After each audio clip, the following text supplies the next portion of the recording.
Good morning, good afternoon, good evening, wherever you are in the world. My name is Mark Edwards, and this is the Channel Zone. And today, our guest is Chris Neal. Chris is the Director of Global Revenue Enablement for Arctera. Chris is a senior sales enablement professional with a resume that includes his work with some of the world's biggest and best tech giants. Now, our paths initially crossed, I would say, a decade ago, maybe a little longer than that, while Chris was with Symantec and I was creating a series of whiteboard pitches for them at that time. And I'm pleased to say that since then we've continued to stay in touch. And I've done a couple of projects actually in that time as well.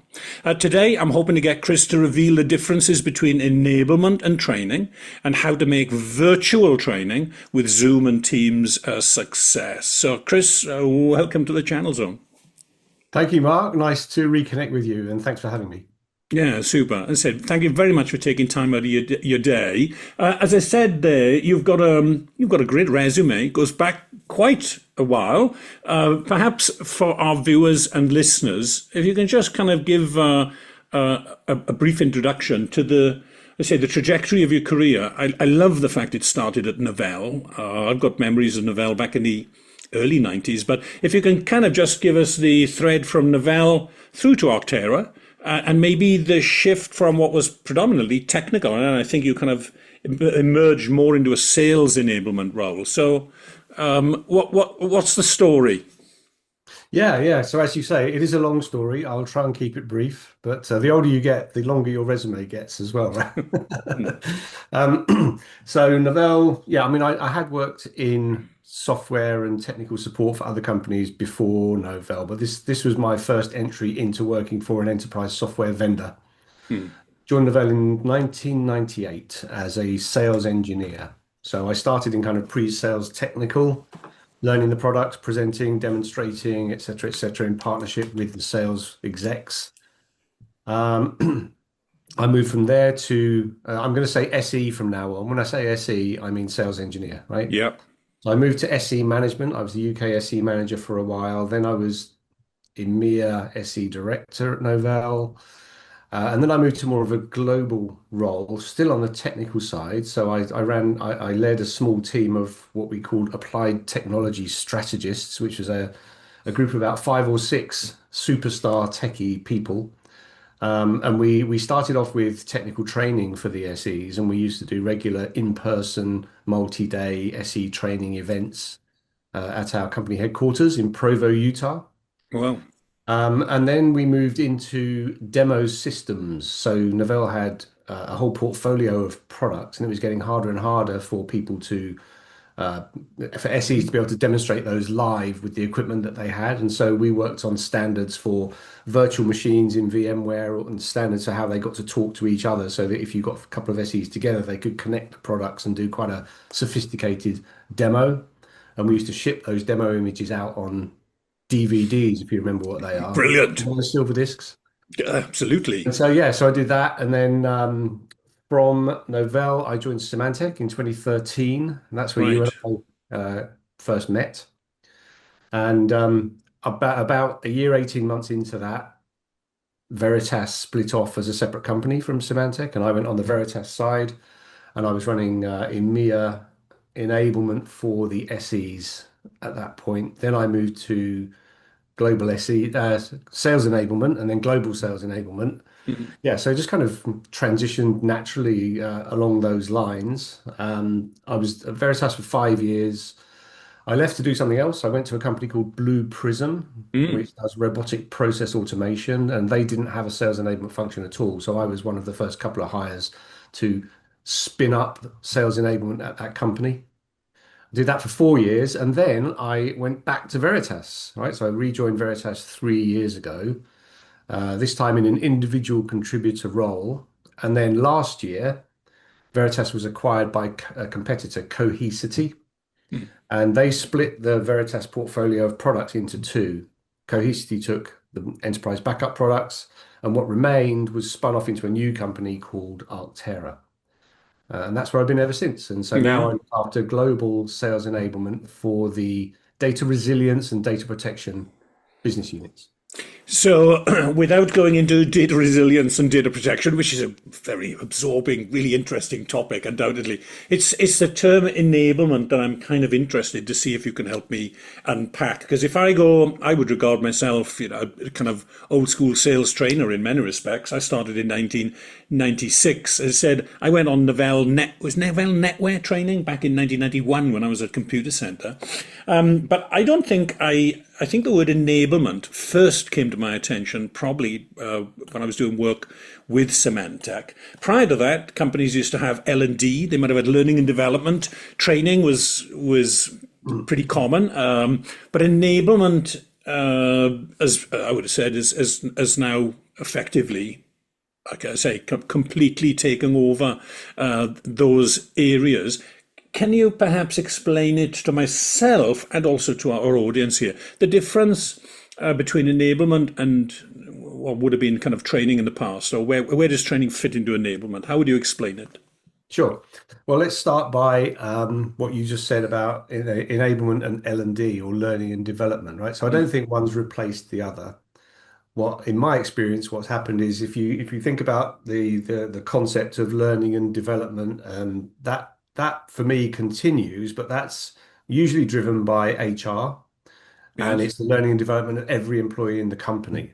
So they will do soft skills training, they might do adapting to change, they might do various awareness courses, they'll take care of mandatory trainings like code of business ethics and things like that, right? All under that L&D umbrella. So salespeople have to take those courses, Right. as do every other employee in the company. When we talk about sales enablement, that is targeted enablement at the people who sell the products.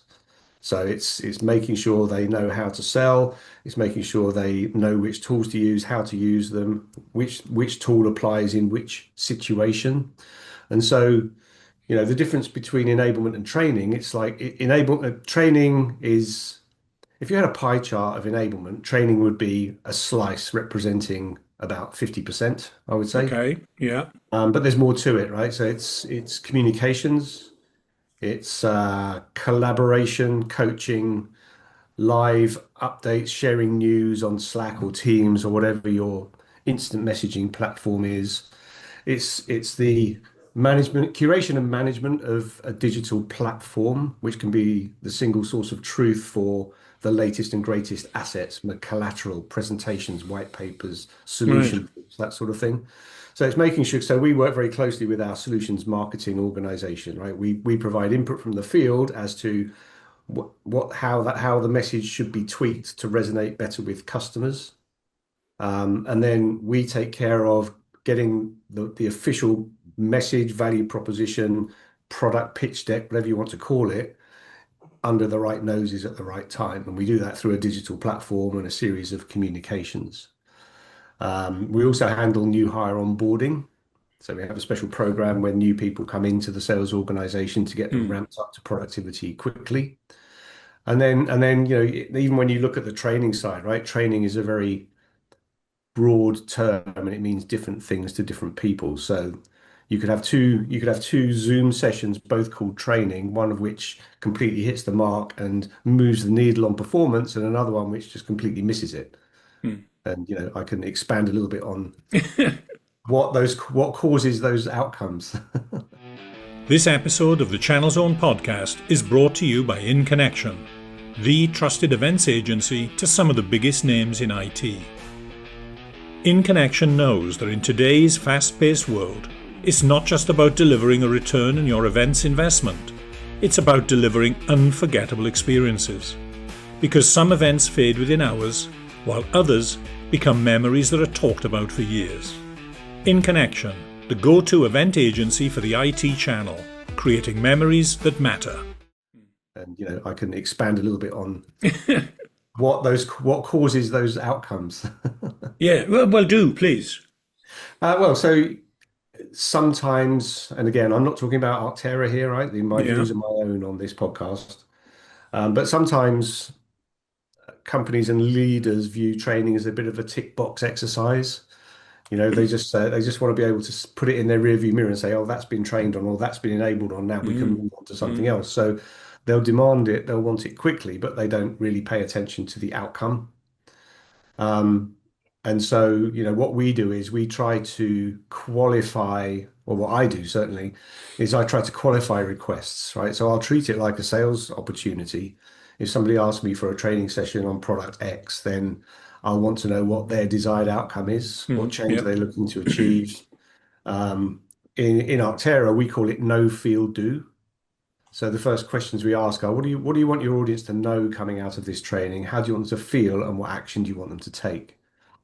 And that makes the person requesting the training think about it a bit harder, Mm, and it gives us a good steer as to the direction that the content should take. mm, And then after that, once you understand the outcome, the no feel do, and you've got the right subject matter experts, then it's a case of curating the content, putting it together, and then how it gets delivered is very largely affected by whether the training is going to be in person or virtual. yeah.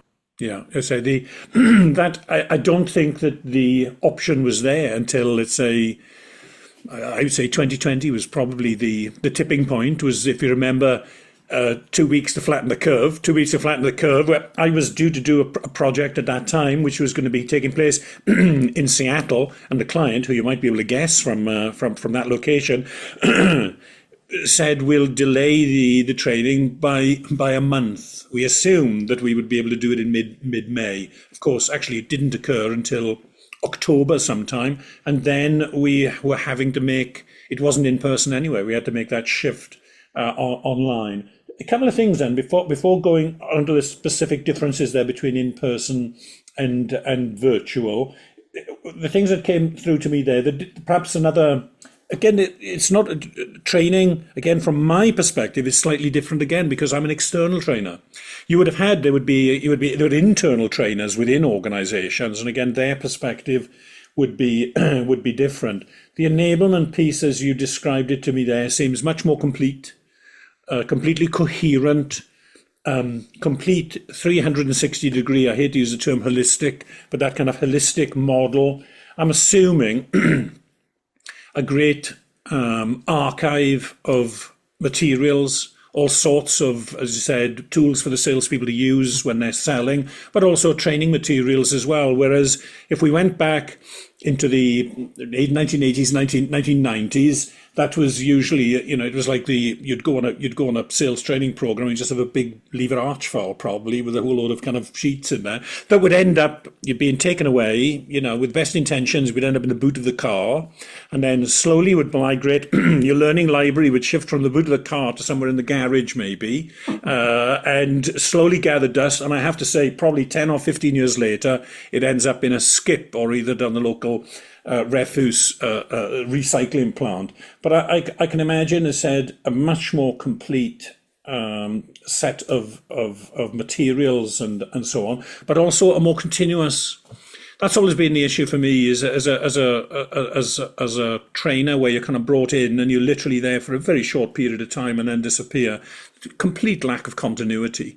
And I'm sure, if you go back to your no feel do, very difficult to address those kind of wants. I'm sure your customers would have, and to be able to do it just with one intervention that lasted, even if it was 2 days, Chris.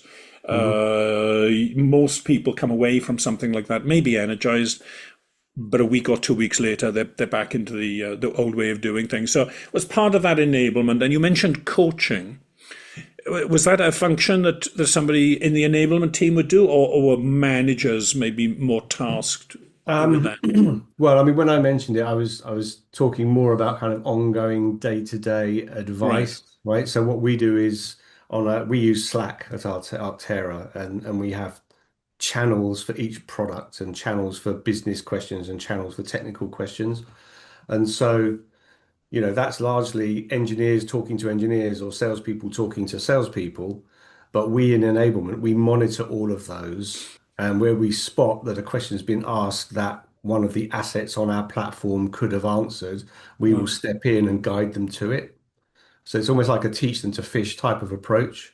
So that, drip feed reinforcement of the latest assets and where to find them and how to use them is done on a daily basis. Wow. I can imagine. As you said, it still requires the curiosity and interest on the other part of the salesperson, ultimately, or the participant, to go looking for it. So seek and you will find. My guess is all the answers are there. Perhaps one of the challenges there is actually is having the people with the curiosity and interest, and maybe and the time as well, to be able to source it. So very, very interesting. Now, I mentioned 2020. Said the commencement of lockdown, which I would say is a pivotal point for most of us in the world today. After what was March, April 2020, I would say the majority of training then effectively went online. Prior to that, I would still say the off-site couple of days at a country house management centre or a what would have been in the past, to say, a country hotel. We've been there, seen it, done it at many of these places. But actually, I think maybe the first time I might have met you, actually, it might have been at Walkfield Park, if you remember. That's That right. was Yes.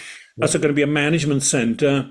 I don't even know if it still exists. I did vast amounts of work there.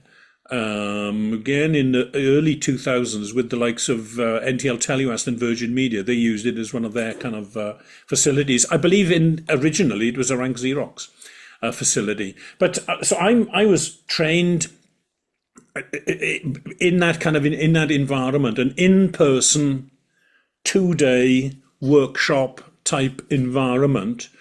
And then the shift, really quite a dramatic shift from that to online, whether we were going to use Zoom or Teams or WebEx or with Amazon Chime, a whole bunch of things. The 2-day event disappeared, although I hasten to add, I had a conversation with somebody last week, and he actually said, we want to do a 2-day off. I haven't heard anyone say to me they wanted to do a 2-day off-site training event for a very long time. I got very excited, but then when we talked budget, he kind of backed off a little bit. The idea of a 2-day off-site, the cost is unbelievably prohibitive in many respects.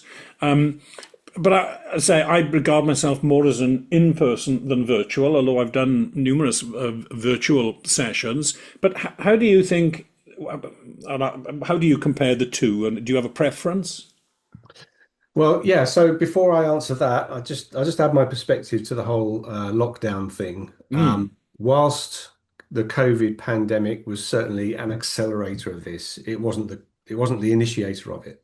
right, My experience, the slide from in-person large events, face-to-face training had begun 3, 4 years beforehand. right, Just as a symptom of general market conditions and tightening of belts, reduction in T&E, travel and expense budgets, along with the development of the technology like Teams and Zoom and the improvements in the ability to run meetings virtually, right? That had already started, and then it just kind of went into turbo mode when the didn't pandemic. just.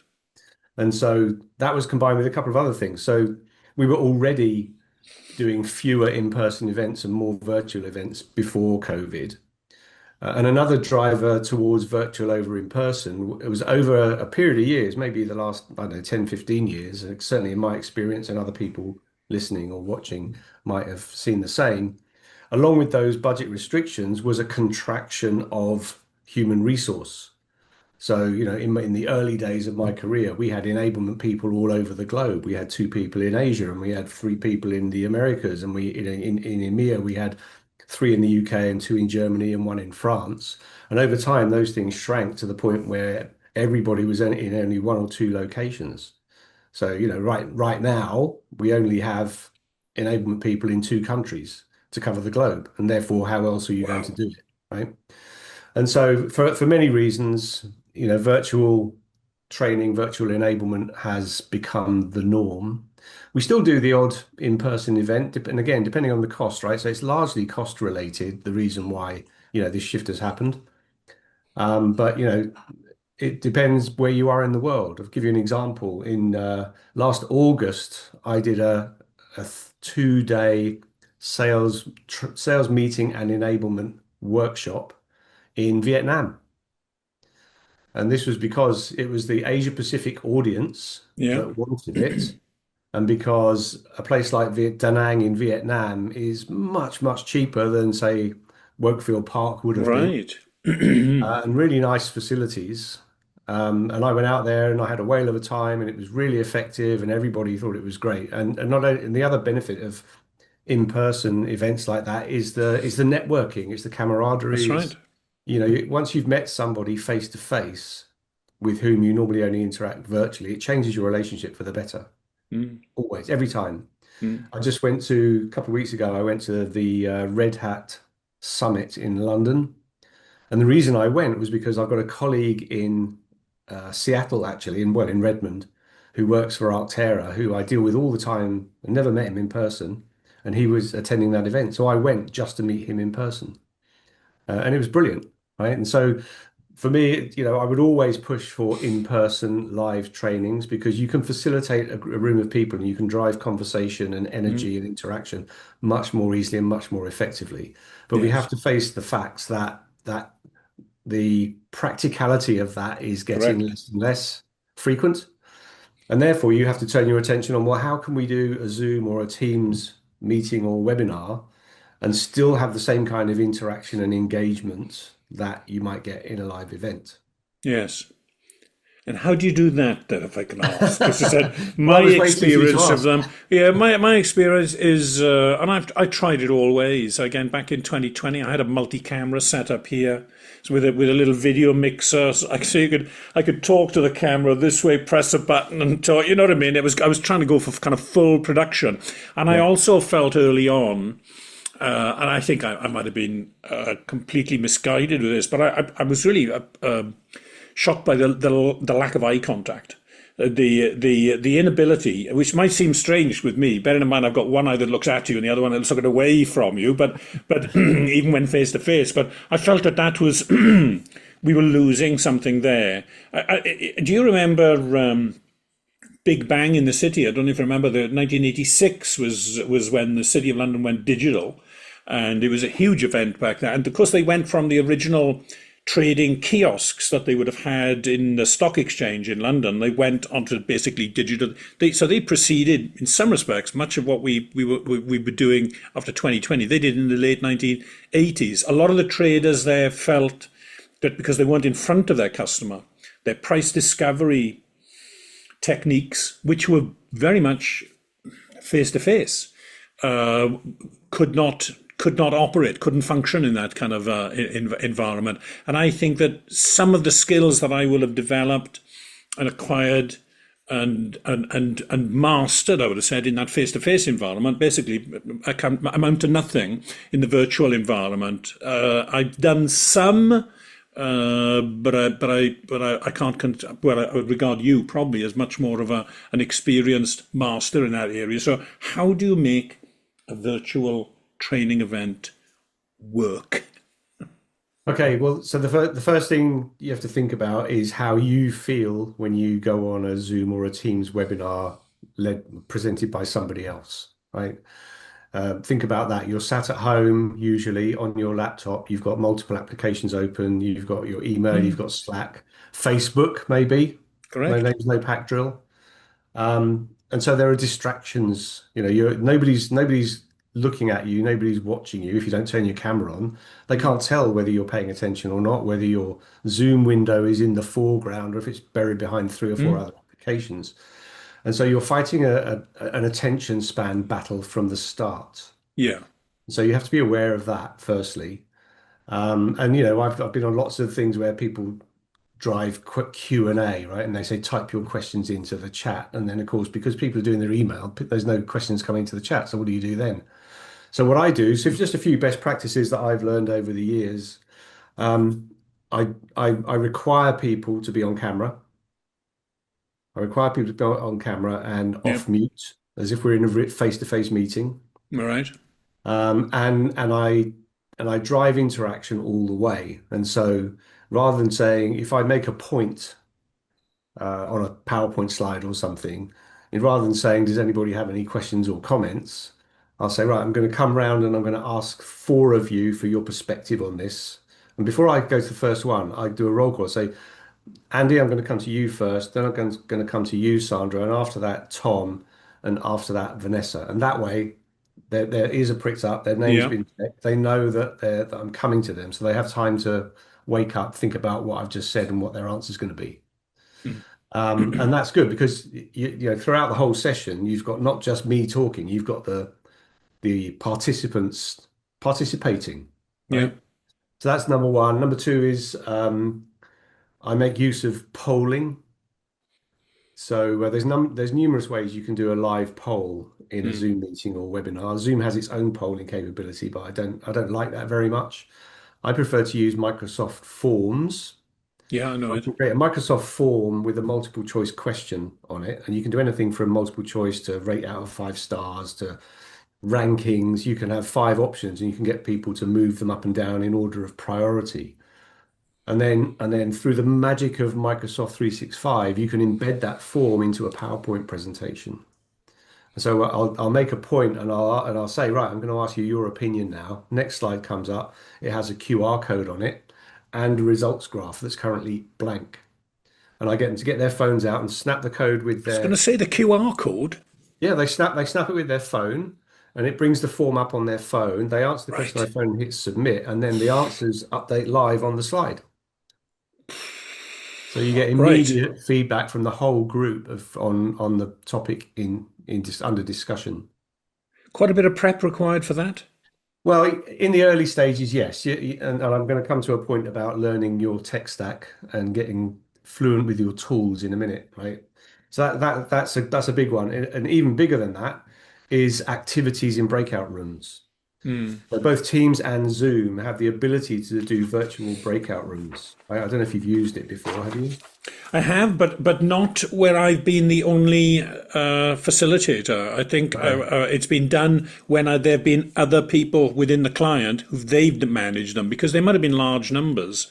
Yeah. Um, Well, and that's the beauty of these virtual technologies, right? There's almost no limit. I could run a session for 500 people. yeah, I could send them off to 20 breakout rooms at once, and Zoom just handles it.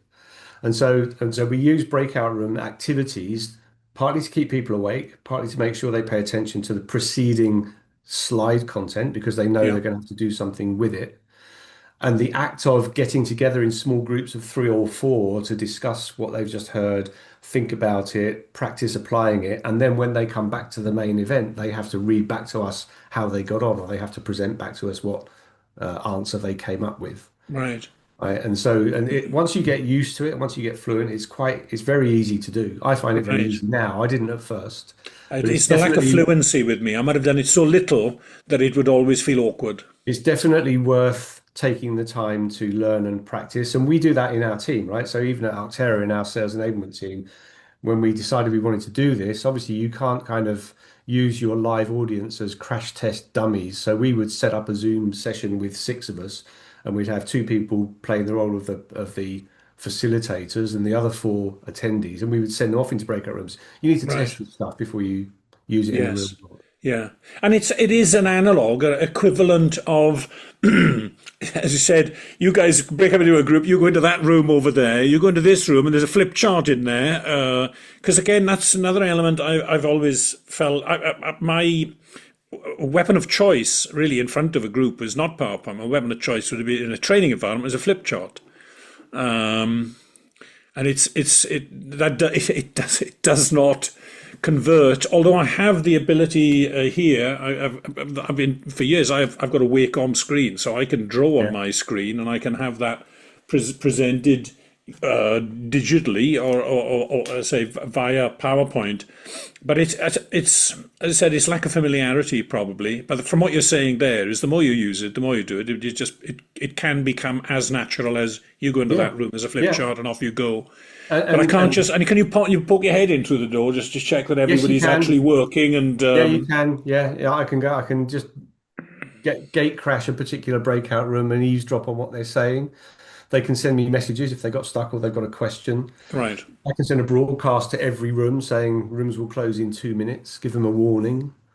And the other thing is, when you send them off, obviously they lose access to the shared screen you were showing that right, probably had the slide on it with the instruction to the yeah, activity. yeah, So like how do they still reference those instructions once they're in the breakout room and they can't see my screen anymore? Well, again, this is where you learn all your tech stack, right? So what I did for the last round I created a channel in Slack and I put all the participants in it. And I created what Slack calls a canvas, which is basically just a like a OneNote note. And I put links in there to all the presentations. And so my last slide before I gave them their instructions, I said, when you go into the breakout room, go to the Slack channel and pull up slide 23 and you'll get your instructions. Right, but that was an invention on your part, a workaround, in as much as the room set up on Teams or Zoom didn't offer that functionality. Then you weren't able to do that. It may do. I mean, if you do a webinar in Zoom, I think it has like a resources Right, facility. You can right, upload documents, which probably available in breakout rooms. There probably is a Zoom way to do it, but right. we just adopted Slack at the time, and everybody was playing with Slack and learning it. So I used Right. that because it was flavor of the month. It's I said the you've the tech stack that you talk about there. I'm that my there's my tech stack. My tech stack effectively, was my eyes, my ears, my ability to work that room, and so much of that, as I said, just does not transition across into the digital world. I'm not required to do it enormously, because actually I think you said perhaps that's where enablement have really you've mastered that area, and it would be very difficult for you to bring in an external subject matter expert and plonk them in the midst of that and expect them to magically deliver when, as I said, we're probably used to very, very different environments. It'll be interesting to see where it goes. I'm pleased to say that there are still clients out there that want to have the in-person delivery. Although I can tell you, it is not a 2 day in a country house hotel anymore. When I first came into business, by the way, it was a 2 week residential training course in Broome Park, Lord Kitchener's old country home, and it eventually then got down to maybe a day, and then in the customer's office. What would be the length of time for a typical online virtual event? A day would kill them, wouldn't it? Oh yeah, no, we would never do more than sometimes when we have like a global sales kickoff, that might be 3 hours, something like All that. right. Wow. But then you've got a whole host of like half a dozen presenters and stuff. But when we do enablements, we never do more than 90 minutes. Right. And if the content requires more than that, we'll do three or four 90-minute sessions. Yeah. For example, I just did a course for our data protection team on basic sales skills for their sales reps, and that had, I think it was five. I split the thing up into five topics, and it was 90-minute Zoom sessions spread over a 4 week period. Right. Yeah. Because once you Perfect. once you use these breakout rooms are great, but they do eat up the time. Right. So 90 minutes just flies by when you're when Mm. you're when you're getting people to interact, you're doing polls, and you're doing breakout rooms, the Yeah. minute the time just goes. And then in between each session, I would give them a homework assignment. Again Yeah. in the Slack channel, I say, here's what you need to do by this date. And it would be to reinforce and think about and practice using what they just learned. Mm. And then when we came to the next session, I would start by asking a couple of them to talk to me about their homework that they did. Yeah, that is the thing that I think, if I look back over the years, all of the training that I will have delivered, and often my disappointment as to the lack of change that it may have helped facilitate. It was that lack of continuity, as I said, which is critical to it. Is that, if you're just there for 2 days and then never to be seen again, I mean, maybe some magic can take place, but ultimately, I think change is progressive. You're not looking for some kind of radical change, but a progressive change, and that would require some continuous improvement on the part of the individual, and a lot of times some continuous coaching and some continuous encouragement, which maybe the manager is meant to encourage that. But Well, generally, I was disconnected. absolutely. I was just going to make that point, right? So what's key to that is sales leader engagement and buy-in, right? So if you're in a corporate ivory tower, just saying we're going to do a training program on topic A, and you haven't discussed it with them or you haven't sold it to Mm, them, they're mm, not going to lift a finger to help. They might mm. send their people because the company has mandated it, but Yeah, that's where it'll be one and done, 2 days, 2 weeks later, they've gone back to their old ways. yeah, If you completely. want something to persist and stick, then you have to involve the sales leaders in the concepts and the design, and you have to first align with the desired outcome so that they know that what you're building is helping them with what they care about. Yeah, Because yeah. if they don't have that connection, they won't help to drive it.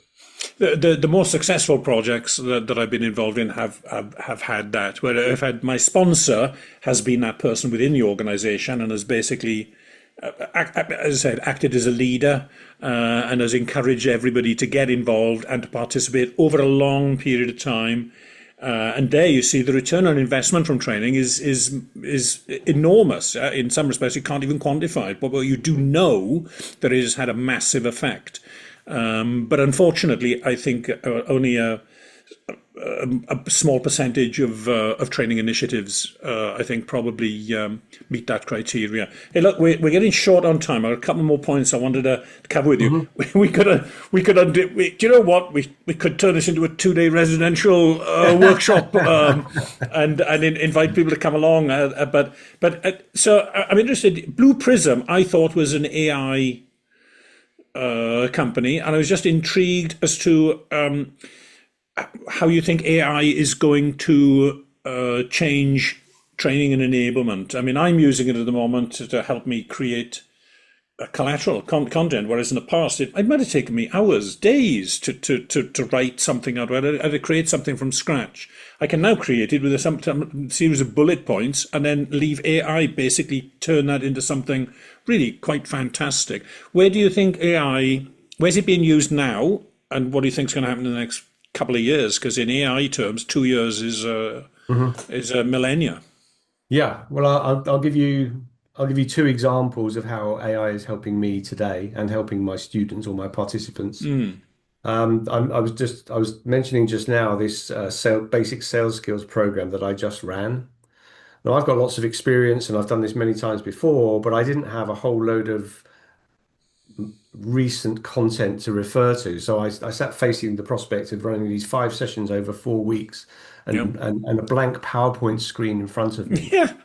And in those situations, I tend to kick the can down the road and I procrastinate and I leave it to the Right. last minute because I don't really know how to start Mm, or where to start, mm, even though I've got it all in my head. And so I went on ChatGPT and I said, I've got a group of relatively early career salespeople who want to learn basic selling skills. I'm doing it over Zoom. I effectively said, write me a lesson plan. yeah. And it did. And it gave Yeah. me topics, it gave me slide by slide, title by title. And I didn't use it verbatim, but that was the nudge that I needed. It got me halfway there in very little time. It breaks the back of the task, as you Yeah, said. The as I said, the blank PowerPoint is like the author with the blank sheet of paper. yeah, It's yeah, yeah, it basically confounds people 99% of the time.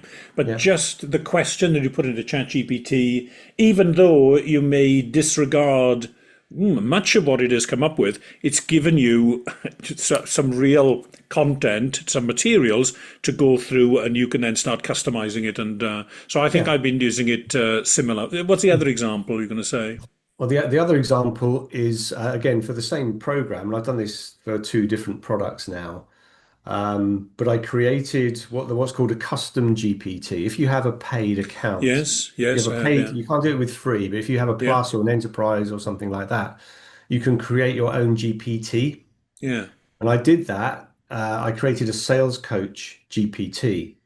And that's a new version of the model that has a specific instruction set and a consistent context that it starts every new chat with. And I told it to be a sales coach for the product. I uploaded documents to teach it about the product. Wow. And I gave it instructions about role play. I said, if you want, I want you to be able to role play with the salesperson, playing the role of the customer in any one of these three scenarios. And then I share that link with my participants and I give it to them in homework. So when they're doing their homework, they go on ChatGPT and they load up this custom GPT and it presents them with a menu. Who do you want to role play with? Is it this one, that one, or that one? God. And they can role play live with the AI playing the customer. either through text, through typing, or through voice, just speaking to the AI like Yes. I'm doing with you Yeah. now, and it speaks Yeah. back. And then afterwards, it'll even give them a critique and feedback on what they did well and what Yeah. they could improve on. Yeah. Isn't it? I mean, it's extraordinary. I mean, as I say, the reality is there are to the man in the street, everybody today effectively has a smartphone, has access to what effectively is a supercomputer, Mhm. like the world has never seen before, potentially free of charge. As I said, I have paid a cut, but I mean, it is just incredible. How do you think it might be? So I'm using it. I haven't done the agent, I think is what you would call that. Is it so I haven't done that element to it, or I have played with it, but I haven't pursued it any further. How else do you think it might? How we might use AI in training and enablement going? What do you foresee? Uh, I foresee lots of things. I haven't really thought about it directly in the context of training and enablement. I Right, mean, the two things I'm noticing in our industry are number one, it can write code faster and better than a human can. right. And so there's actually massive implications for speed of product development and even Yeah. jobs in that Oh, area.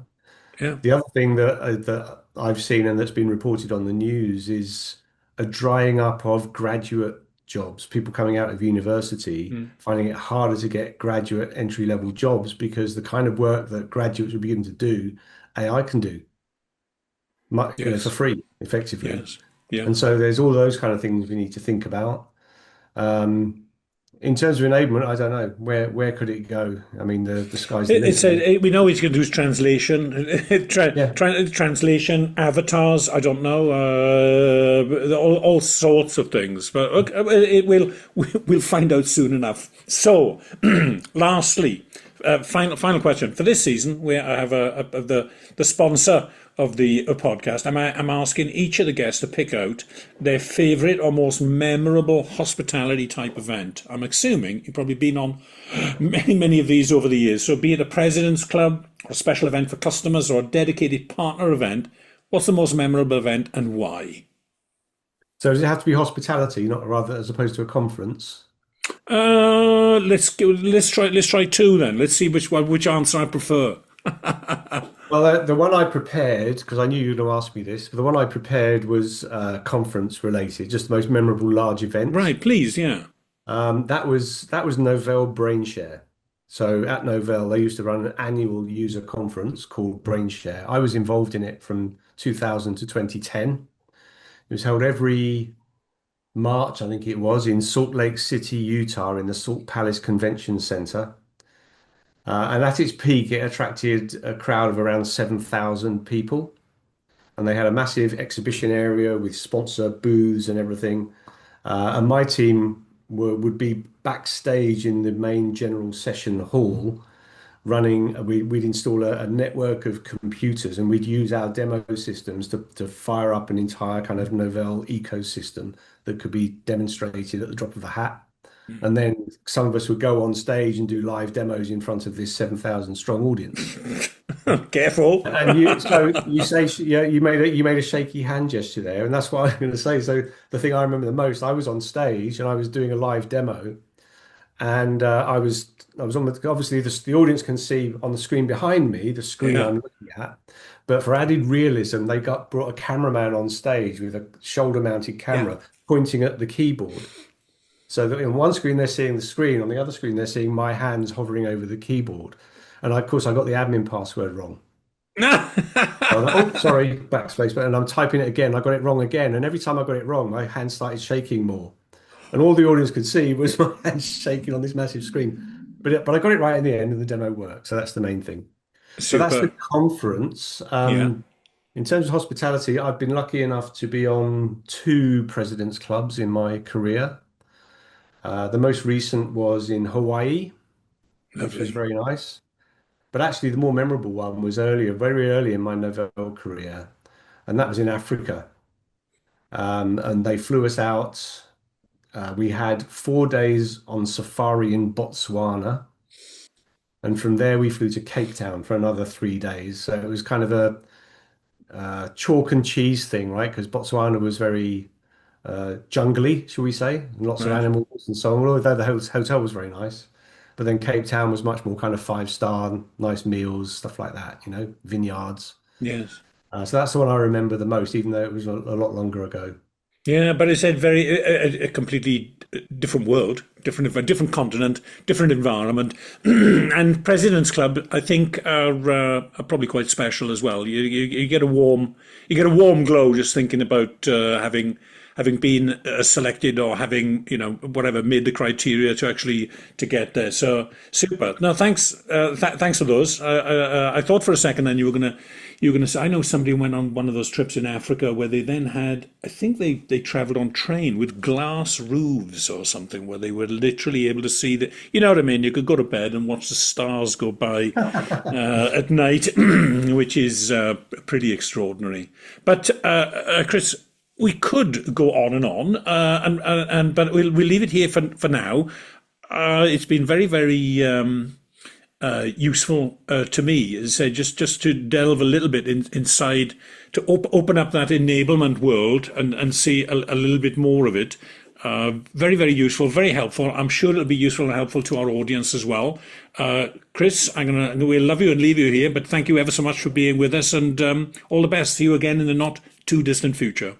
Yeah, perfect. Thank you, Mark, for again, pleasure to see you again. Really happy to have been invited and take part.